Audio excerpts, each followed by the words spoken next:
This is the new headlights, supports up to 154 kilowatt. Or press it again to adjust your lumbar. Some of the wool material are actually sourced in New Zealand, or you can do this to do one cup holder.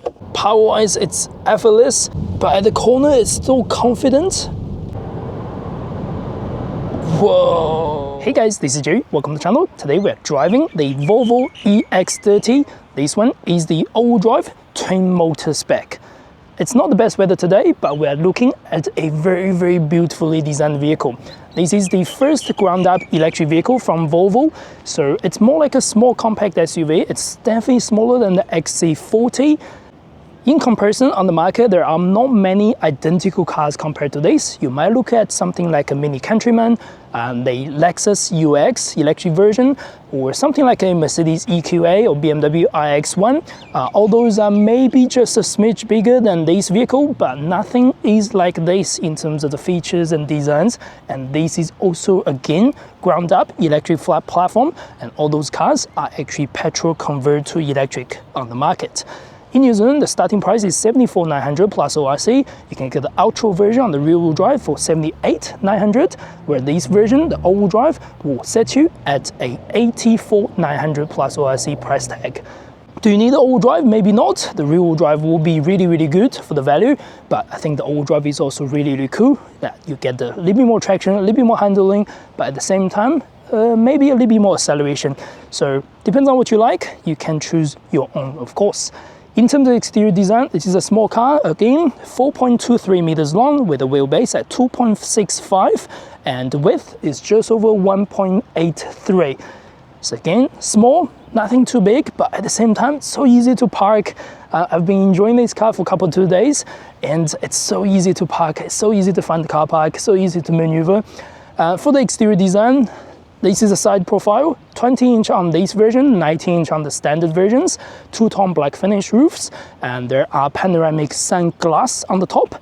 The door handle is normal, so just like other Volvos, I think. They're not flash-looking door handles like some other electric vehicles, which I don't really like those ones. I love this one. This is the much better, much easier to live with. EX30 logo on the side as the vehicle is unlocking and locking as I'm walking away. So one thing I want to show you is the key. So there's no button on this key. It's very strange. So what you want to do, approach the vehicle, it'll unlock, and leave with the vehicle, it'll lock. Pretty simple, but you can also use the door handle if you wish to. Rear design, I love it. Simple Volvo logo. There's absolutely no EX badge at the back. Small windscreen wiper, and also the LED tail lights on the side. The black trims over here doesn't really lit up, but yeah, all those sides looks really good. Underneath, just a black cover, nothing special. On this side, that's the charging port. We have a 69 kWh battery with Type 2 and CCS fast charging. Type 2 supports up to 11 kilowatts, where the DC charge supports up to 154 kilowatts. So this AC charge means overnight charging, and DC charge means 10 to 80% will be around 28 minutes, as fast as that. Well, in terms of design at the front, again, I love the front design. There's no grille, just big, chunky Volvo logo. This is the new headlights. They are, of course, the T-shape, whatever you want to call it.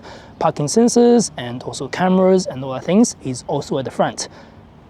What do you think about the exterior? Let me know in the comments. Personally, when I drive this car around, I see so many people looking at this car. Of course, the color is another factor. I love this color. Would I buy one in this color? Maybe not, but it is really good looking.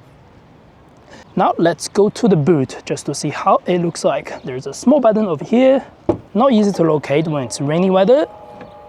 Power tailgate is fun. Opening the cover, you actually get 2 floor storage underneath, small storage over here, or you can drop this down just like that. Total volume is 318 liters. Not huge, but for the size of this vehicle, this is totally acceptable. Probably 1.5 suitcases if we want. And if we go to the back seats, we can drop the seats, of course. I don't like the dropping, to be fair. That button is hard to reach. Now, when the seats are all down, you are going to get around 908 liters of boot volume. So again, not massive, but it works, it's fun. Small detail on the top, the Volvo actually tells you what's your length between you and let's say the rear seat or the front seats, and also what you can fit inside the vehicle, the width and all the height as well. That's really nice touch. Now, this is how the Frunk looks like. It's only 7 liters, so not massive, so just small cables and things like that. But we found another moose and another EX30 logo over there. That's really cool, isn't it? Now, getting to the back seats are fairly easy. The door opening is wide, but the seats are not the best. Let's step inside and I'll explain that to you. This is my sitting position. I'm about 178 centimeters tall, and this is how my legroom works. Probably 1 or 2 fingers length. I'm going to touch it, or someone who is taller than me, or you have a different style of the sitting position, you are going to touch it by the seats. Another thing that's not so good but with the back seats is the angle, and it's also really short. The angle is quite upwards and the length is not really supportive, so that my sort of upper legs are just basically hanging there. So not the most comfortable seat for the back compared to other competitors.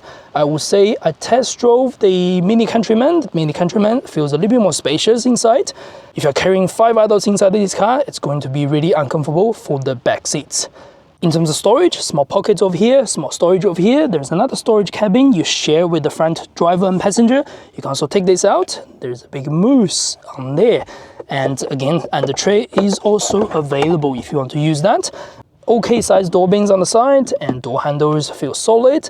The material wise, a lot of material on this vehicle are just textured or plasticky, and they're not premium like some leather finish. But the good thing about the EX30 is many parts and material they use are like recycled. I think about 20 to 30% of the material they use are recycled material, so that's really good. And these seats, they are really good, comfy, soft at the same time, not too hot, not too cold in different weathers. The good thing, you can see the small logo over here. There are some wool material on the seats. Some of the wool material are actually sourced in New Zealand, the South Island, in terms of like Canterbury area, something like that. And now that's the interior. Look how simple that is. Let's go into that. Now, this is how the front seats looks like. Not only these are electric adjusted, the higher spec of these also get heated function and heated steering. On the top, that's your glass. There's no cover, it's just pure glass. So in summer, maybe a little bit hot. One thing I really want to mention is the seat adjustment. This is very smart. Not like all the other cars, you get so many buttons that will gonna control front and back and all the things. This is really easy. So if you want to move the seat base, go forward, backwards, simple. If you want to move the seat back, twist, forward and backwards. But if you want to get this and the seat base go all together, you can go upwards, all the way back, upwards, all the way front. Just like that. That's really cool. You can also adjust the base to up, or from here to down. Not only that, you can press this button to adjust the support over here, just like that, going down, or press it again to adjust your lumbar forward and backwards, up and down. These will be displayed on the dashboard as well. So that's really cool. Anyway, let's step inside just to look at the vehicle. Now we're inside the EX30. First thing, there's absolutely no dashboard. There's also no stop-start button. What you want to do, as long as you have your car key, foot on the brake, press it down to drive, everything will be switched on and it's ready to go. And when you, of course, open the doors and lock it, everything will be shut. In terms of steering, this is a very different shape. It's really close to square space. It sort of reminds me of something like I find on the Toyota BZ4X, but it's a little bit larger. You don't have dashboard, so it doesn't block anything. Flat top and flat bottom. It's very petite to hold, but it's very easy to maneuver at low speed. Only thing is when you go around the corner, sometimes you want to, because you have round shape style, your hands are over here trying to find it. So yeah, it does take some time to get used to, but once you get used to it, it's really easy to use. Your gear shift is on the right, your windscreen wiper and indicator is on the left. This particular screen doesn't really do anything apart from the facial detection or facial monitoring system. It works really well actually. We are going to explain that when we start driving. There are also some buttons on the steering controls. One thing I should complain is all these buttons are finished in one panel. Wherever you touch, it's going to be pressed down. So when you are driving the car in the dark, or if you just want to focus on the road, sometimes it's hard to reach or hard to find one of the buttons. Let's say I want to go plus and minus on the speed cruise control. I can't do it because I have to make sure I'm precise on the plus minus buttons over here. So again, it takes some time to get used to, but once you get used to it, it will be fun. Anyway, let's go into the center. This is a 12.3-inch display. It's really snappy. All the controls and features are really easy to find. I find it very easy to use. It's got Google Assistant. It's built on the Android platform, of course. On the top, that's your vehicle status, parking information, things like that, speedo. And in the center, you can do maps. You can do many things. You can do Google Play Stores, you can even get more apps. You can do phone connection, there's Apple CarPlay, Android Auto available. Apple CarPlay is wireless, but maybe available in a future update. I can't get it to work just yet. Some direct buttons underneath for your boot, for your max AC, and for your glove box, which you have a small storage over here. Other controls, you can find it in the vehicle setting. There are ambient lightings, they also control the wind mirror. You have to use these buttons just like the Tesla. Since there's no head-up display or dashboard, all your speedo will be displayed on the top. You can change the display like that. Car statues are here, settings are here. It's very intuitive to use, and the voice command works really well. It just basically works with Hey Google system. Just like that. You can do driving, control, sound, everything's all in one go. Sound is really good. Another thing I want to mention for the sound, the stereo is at the front, a big sound bar for the Harman Kardon. All around the car, there are 9 speakers. Just at the front door bins, there's no speaker on the side, as they create a big storage tunnel on the side. Sounds really good. I don't think I can fault the sound stereo quality, so sound-wise, definitely on top of its game. Charging wise, you can set the different charging information. You can do 90% or custom to 90%. You can even do scheduled charging if you wish. Charging is fun. Driving wise, you can change a few things. You can do one pedal driving, by the way. I'll mention that when we start driving. You can also change the steering feels to soft, medium, firm. I prefer the firm, but it's not too firm to be fair. Air conditioning wise, click here or click here to change your air conditioning menus. It's again easy to use, but you can use the voice command to control it. It works just as you expect. So yeah, good system, no worry at all. And camera looks like this, 3D. The camera graphic is okay. The 360 looks okay. Side camera looks okay as well. You can also do a 3D if you just swipe this around. Overall, no complaint about this dashboard. I think for most people, when you first jump into something like this, even if you are an ex-Volvo owners before, it does feel strange, let's put it that way. The first day I'm driving this car, I'm constantly trying to find my dashboard, trying to find my speedo, even indicators, all those things. I couldn't see where the indicator is. But once I get used to it, I find everything is actually really easy to use and easy to live with. So that's something I really recommend you to take it for a longer drive. Do not just give it first impressions as, oh, there's no speedo, I'm gonna forget about it. This is different. Anyway, other interiors, so air vents, really cool as well, small adjust the controls, and textured interior on the top. Again, they're plasticky, they're hard, they're not soft like leather premium, but again, they use recycled material, so make the car looks a little bit more sort of green planet conscious and things like that. Underneath, again, we got the glove box. If you want to have a look at that, there's no left glove box, by the way. Wireless phone charging is on the left, and just a normal phone holder is on the right. It extends down, so it's gonna hold it very tightly. Here is the storage tunnel, or if you open this up, you get 2 USB-C chargings. If you drop it down, they just go like that. Don't worry if you find that a little bit dirty. If you want to wipe it down, you can just take the tray out and clean it. That's quite smart. Push this, we're getting 2 cup holders.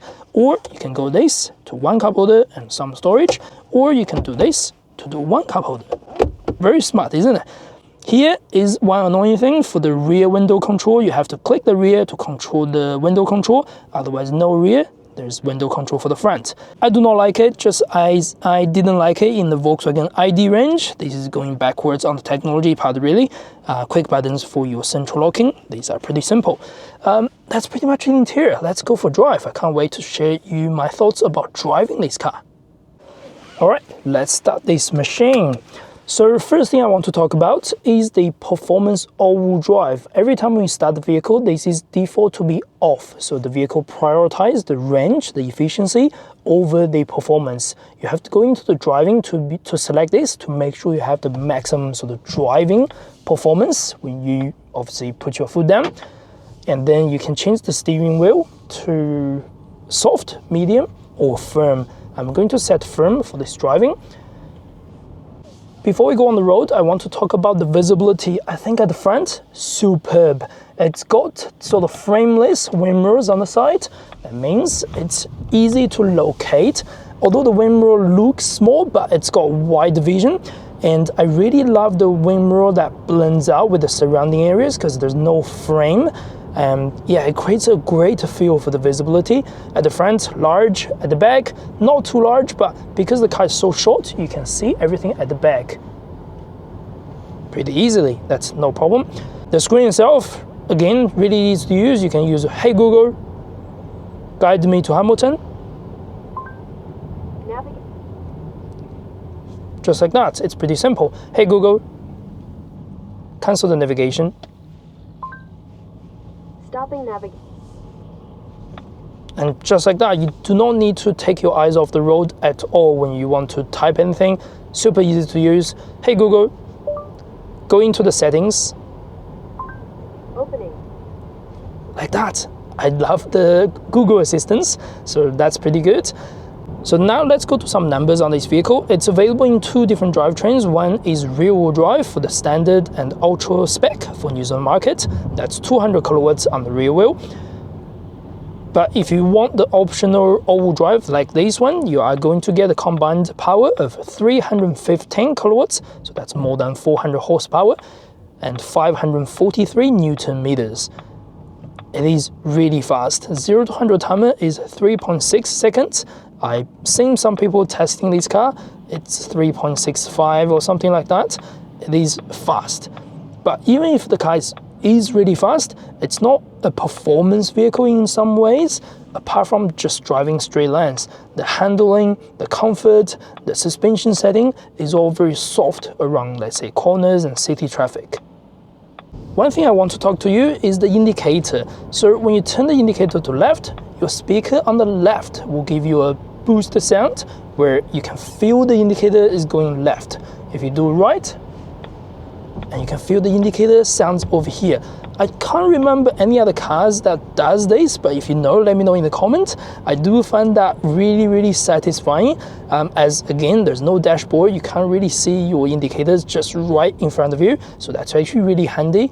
Before you look at the camera, you can just feel your indicator, you know, it's on the right.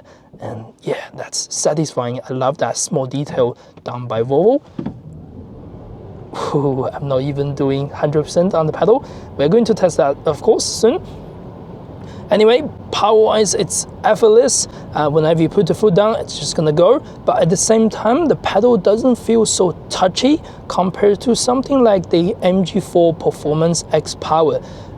When you press the pedal just to maintain your speed, just to keep your momentum on the going up, things like that, it's not touchy at all. It feels really smooth at the same time, fairly comfortable. I think the target of this car is not going to be a sporty driving at all. Instead, it's just relatively easy to control, to move around the traffic if you want. In terms of range, the vehicle's advertised range is around 440 kilometers, and the WLTP conditions, I think most people can get around 380 to 400 in a realistic world of driving. The rear-wheel drive will get you up to about 470 kilometers, I think. Again, real world, probably 420 to 440, somewhere around that. That's more than enough for most people's average sort of weekly use, I suppose. The suspension, by the way, I think at the front it's MacPherson strut, at the rear it's 5-link or at least multi-link suspension. They are good, very supportive, but at low speed, soft. And even on these 20-inch big chunky alloys and big tires, they are soft, and I do enjoy them. even on this all-wheel drive, which is supposed to be a huge performance vehicle. But no, I don't think this is performance on the suspension, which is really good actually. It's not firm, not like the MG4X Power. It's really easy to live with on a daily basis. All right, let's see if we can do a small boost over here. 1, 2, 3. As soon as you put your foot down, you are going to need to stop due to the speed limit in these areas, of course. We're going to test the 0 to 100 soon. I don't have a timer, but I'll show you how fast these pick up. Anyway, on these country roads, you are going to get these bumps, and you can see the vehicle is riding along. On small bumps, on small sort of potholes or anything like that, we're going to give way to him first. On small bumps and things like that, you are going to feel that in the cabin, but you don't really get that feeling the car is rolling around, which is actually quite nice in terms of the driving and things. That just show you how well this chassis is overall in terms of driving. I'm not sure how the rear passenger will feel. I think maybe on these surfaces, you're gonna feel a little bit bumpy on the rear passenger, but at the front, nice. Road noise wise, this is wet condition plus a very country windy road, not flat at all. You are going to hear a lot of more road tire noise and small wind noise here and there. If we move to the next section, we are going to have a nice sort of layout and seal. You are going to hear a much better road surface noise. I think noise level, I would say this is similar to what you can find on the Volvo EX30. Again, you're not going to be complaining about anything coming from the cabin or coming from the road. Since we are following another car, let's quickly go through some of the safety features, as safety is always priority for Volvo vehicles. This car is no shortage of that. All the blind spot detection, speed sign recognition, pre-collision warning, all those things. It's even got a smart intervention or smart dodge on the motorway. It's got pilot assist, so that means it will actually give you a little bit more steering assist on motorway or even slow traffic if the road markings are accurate and if the lanes are all good. They work really, really well. As I mentioned, even the facial detection works really well. If you have a yawn in the morning, or if you are actually watching the screens or maybe your phones or maybe the mirrors for too long, it's going to give you a very small gentle notification. I really enjoy that. It's satisfying. It's definitely one of the best facial monitoring I've seen, I've driven on any of the cars I've tested this year so far. It's also something I don't really mind it's working, not like some other cars I really wish I can turn them off completely. So this one works really, really well. All right, now we can do a small boost over here. Again, the speed limit is 80. There's no one behind us. Let's do a small boost. 1, 2, 3. Whoa. I'm a little bit scared, I will be honest with you. The traction works really well on all 4 tractions. In slippery surface like this, it works brilliantly. But it is fast. It is insanely fast. As soon as you choose that driving, the performance over range priority, this feels scarily fast once you put the foot down. But if your foot is on pedal for the first, let's say 20% with a very gentle power, it's really smooth. Now we're on a surface that's a little bit smoother and the seal on the road is better. But again, it's in rainy conditions. It's hard to really show you how the road noise is like. Again, I think this is on par with something like a Volvo EX30. So no major issue on the road noise.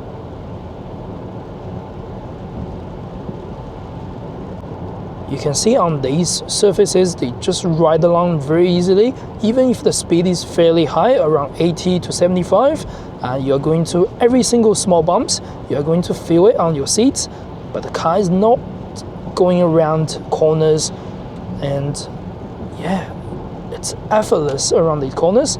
Handling wise, still very sharp. It is not a performance vehicle, but it is very, very sharp. And the turning angle is so small at tight parka. It's only less than 11 meters of full turning circle. And that's a good thing about this sort of vehicle. You can definitely push a lot more limit on these corners, which I'm not going to do that due to the speed limit.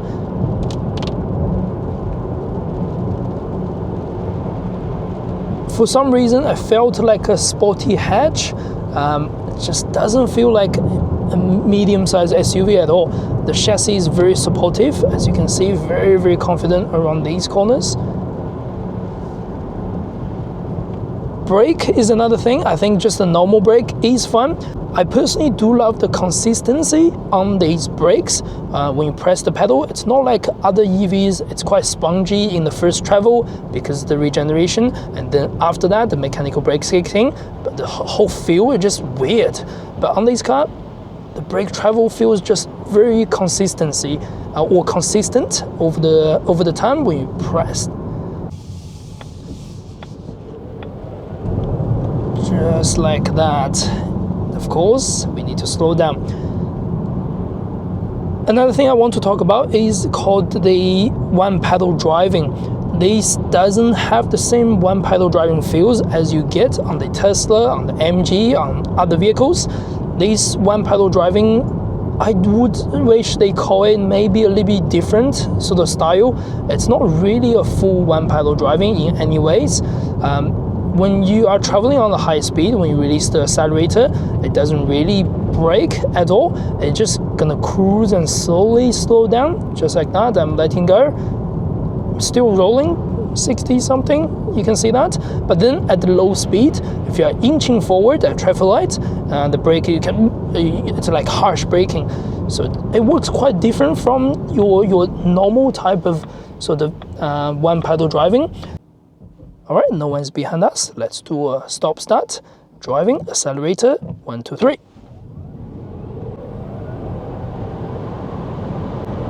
Whoa. That is just insane. I can't believe how fast that works in a wet condition like that. I don't have a professional timer, of course, with me, but it feels really fast, and there's very little noise or very little sound from the motor as well. It is brilliant to pick up, but I don't think everyone would do that in your daily runs. So yeah, not recommended, of course. Anyway, let's go through some country road just to see how the handle works.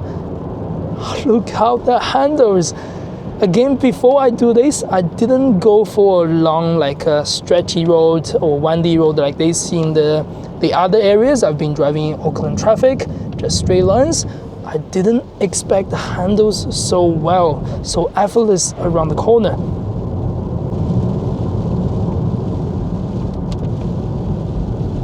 Wow, that is nice. That is not bad at all. I would say this may handles just even a little bit better than the MG4. It's very consistent again, just like all the other factors on this car. It's quite consistent. It's not like the first turn is quite sharp, then after 20% of the angle, it just loses that sharpness. Where this one, it's consistency, and you don't have to do too much corrections around the corners. You know what you're doing, and the vehicle will let you know what it is doing as well.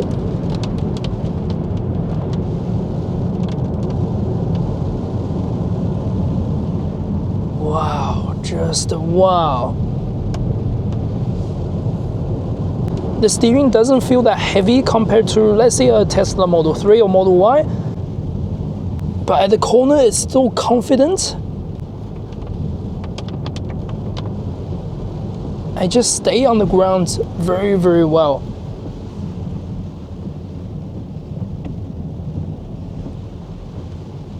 Just wow.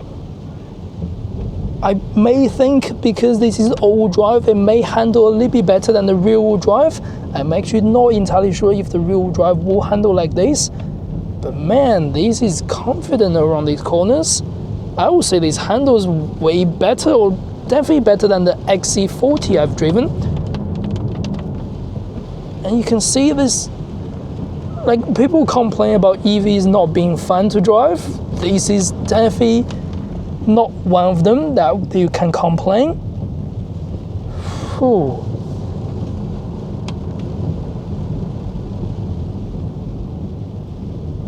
in some way, it felt like maybe the first approach of the corners feel like a front-wheel drive vehicle, sharp, agile, but then when you turn enough, when you need that traction, the rear-wheel drive or maybe the all-wheel drive will then kick in to give you that small, strong. So the handle, it is brilliant. All right, we are done with the country roads. That's pretty much all I wish to talk about for this particular video. It is very good car. There are some things you may complain, some things there's no digital dashboard, there's no head-up display, every controls are very minimal, but at the same time, it's really easy to get used to all the functions, and everything is quite intuitive, and everything works really, really well. On the other side, the driving part is beautiful. I can't fault the driving part at all.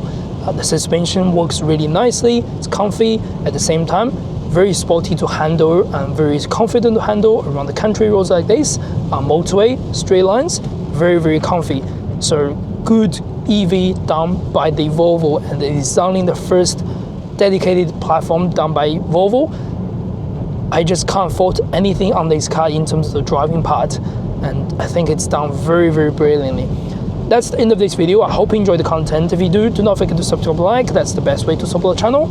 As always, I will see you in the next video. Thank you very much.